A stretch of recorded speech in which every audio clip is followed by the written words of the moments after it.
बिस्मिल्लाहिर्रहमानिर्रहीम। अज उस हस्ती ते प्रोग्राम हो रहा है जिस बंदे ने हमेशा लोगों को खुश किया। मेरे उस्ताद मोहतरम पहलवान असगर अली रहमानी जी, उन्होंने तो पहले पाकिस्तान दे विच कबड्डी की कमेंटरी किसी बंदे नहीं की। ये उन्होंने एजाज़ हासिल है कि अल्लाह की ज़ात ने उन्होंने ये मकाम दिता। पहलवान साहब ने हर पहलू ते लिखिया है, जिन्हों यार कहिए उहदे नाल रहिए, औखे वेले भी उसनूं छोड़िए ना, करिए ओदियां पूरियां सब लोड़ां, बदले उस ते कुछ भी लोड़िए ना, रहिए नाल सलूक दे हर वेले, रहिए नाल सलूक दे हर वेले, एक दूजे दी गल नूं मोड़िए ना, चुगलखोर दे असगर जी लग आखे, दिल यार प्यारे दा तोड़िए ना। ते एक जगह ते उन्होंने लिखा कि बद नस्ले ते बेकदरे नूं कदी भी यार बनाइए ना, जिथे ज्ञान दी कदर ना होवे सदे भी कोई जाइए ना, ते मोहरा आखर मोहरा हुंदा अखीं वेख के खाइए ना, और जेड़ा कपड़ा नंग ना कज्जे ओनू तन ते पाइए ना, नेकी दी मत दईए सब नूं, पुट्ठे सबक पढ़ाइए ना, पुट्ठे सबक पढ़ाइए ना। कि पहलवान साहब ने दूसरी किताब लिखी है और अपने अंदर दे जज्बात आखिर गोल टिकाना हर बंदे सुनिया तो है। इन्हें उहदी इकासी किताब च की है, बहुत अच्छी काविश की। ये मेरा अज दा दोस्त नहीं, असी कबड्डी अरूज ते खेडते सां और पहलवान साहब जिहड़े ने ये साडे हत्थां च ही साडे नाल टुरे और फिर रोशन सितारे वांगू ये आफताब बने। जेलम दे नाल एक दरकाला पिंड सी, उत्थे कौडी खेडन चले गए और उत्थे असी अगर विनर हो के और कप लैके आए सां तो उहदे पिछे असगर पहलवान साहब दी दौड़ और इन्हां दी फुर्तियां सन।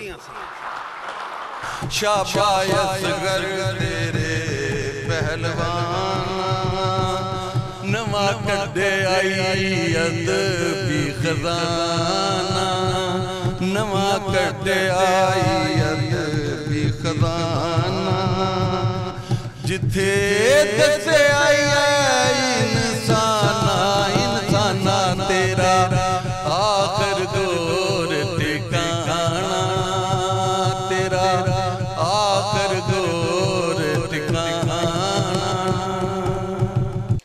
इस इश्क दे दर्द वधेरे नहीं, इस इश्क दे दर्द वधेरे नहीं, असां अपने सा उखेड़े नहीं।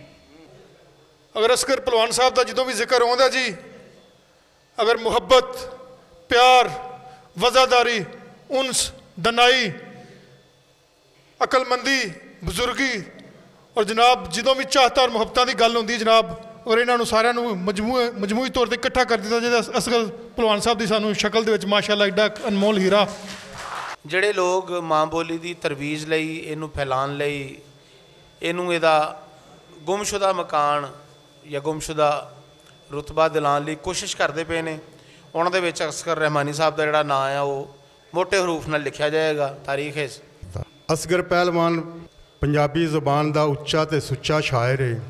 उन्हें अपनी माँ बोली विच शायरी दियां सारियां सिनफां नूं छूंदियां होइयां आखिर गोर ठिकाना की शक्ल विच पंजाबी अदब विच खूबसूरत ते अनमुल्ला वाधा कीता है।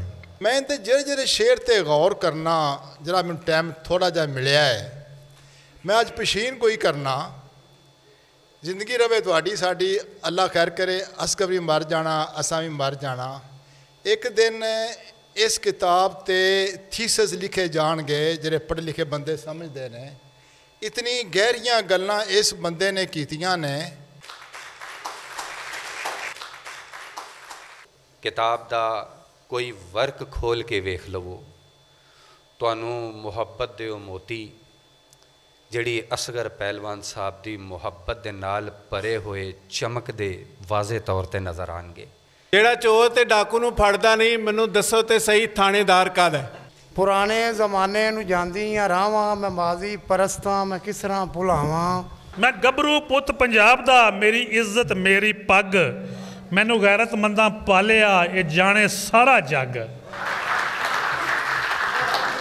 असर रहमान तक ये सुन देखिए तो पंजाब नजर आता है। जीवे तेरे सिर दा साईं, जीवे मेरा प्यो नहीं माए। भरपूर तारियां पहलवान दे नाम ते। आखिर गौर टिकाना, ਇਹਦੇ बारे में उर्दू तर्जमा मेरा एक शेर है।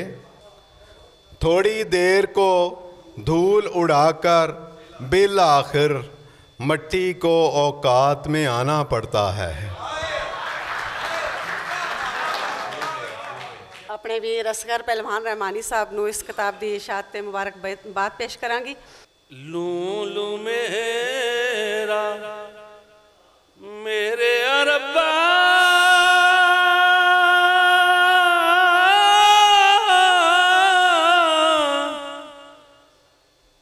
तेरिया हमदा करदा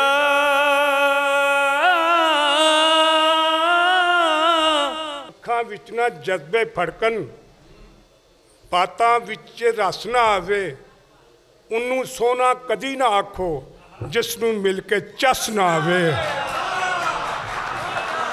ਰੱਬ ਦੇ ਕੰਮ ਨੇ ਕਿ ਮੇਰੇ ਜਿਹਾ ਇੱਕ ਨਕੰਮੇ ਅਨਪੜ੍ਹ ਤੇ ਭਲਵਾਨ ਬੰਦੇ ਨੂੰ ਜਿਹੜਾ ਮੈਦਾਨਾਂ ਦੇ ਵਿੱਚ ਕਮੈਂਟਰੀ ਕਰਦਾ ਹੈ, ਉਹਨੂੰ ਮੌਕਾ ਦੇ ਦਿੰਦਾ ਕਿ ਤੂੰ ਮੇਰੀਆਂ ਤੇ ਮੇਰੇ ਮਹਿਬੂਬ ਦੀਆਂ ਸਿਫਤਾਂ ਕਰ। ਤੇ ਇਹ ਇੱਥੇ ਕਿ ਤੇਰੇ ਕੰਮ ਵਾ ਸੁਭਾਨ ਅੱਲਾ ਜੋ ਕਰਨਾ ਹੈ ਕਰ ਕਮਾਲ ਦੇਣਾ ਹੈ। तेरे कम वा सुभान अल्लाह जो करना है कर कमाल देना है। कई लभदे मर जाते घर बैठिया कई जमाल देना है।